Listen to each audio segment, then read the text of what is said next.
did you make the natural evolution from poker to sports? By the way, Phil Ivey tried that, and he's Phil Ivey is really good at poker, not so good at sports. So how did you actually make this happen? So actually, speaking about Phil Ivey right now, he actually is firing sports massive.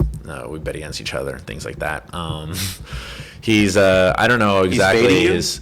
Oh, we fired Phil Ivey and I have bet $500,000 against each other, like through other third parties. He specifically fades you? We would fire against each other. So he works, but I don't know if I should talk about his operations or whatnot, what he's doing, but he's manipulating the market and things like that. So I can get into all those sort of things in the sports world and what's happening in a bit.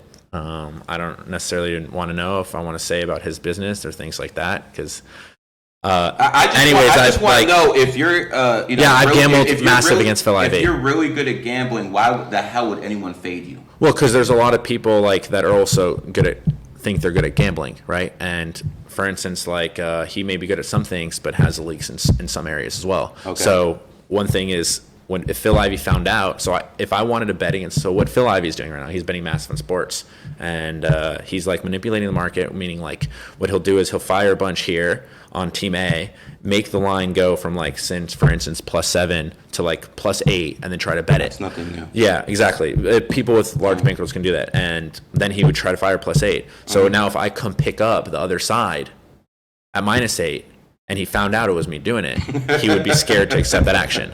So I'd have to do it through other people, because like the people that are working under me. This is the game within the game you're talking about here. So you have to decoy. So like, I would actually. I would take my sports and bet against anyone there is. Not the Super Bowl, though, right? No, my Super Bowl bet was good. Like almost every single sharp in the world, outside of like this one guy named Billy Baxter. I don't know if you know who he is or not, but he was on the Chiefs. But everyone else was basically, because what happens is like for the Super Bowl, for instance, so much money.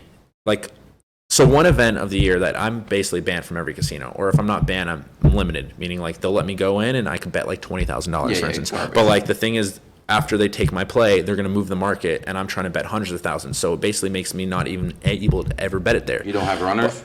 Well, the runners, it's hard to get down, but that's what I do. I have like, for instance, 6,000, because I'm betting millions of dollars a day. So I have like 6,000 accounts through bookies and things like that. I understand what you're doing. I have all sorts of different avenues to bet. Like that's people can have a couple people in whatever. Vegas, Detroit. So that's all. Whatever. I don't prefer not to talk about that stuff. No, whatever. But so I'll just tell you how I got into sports.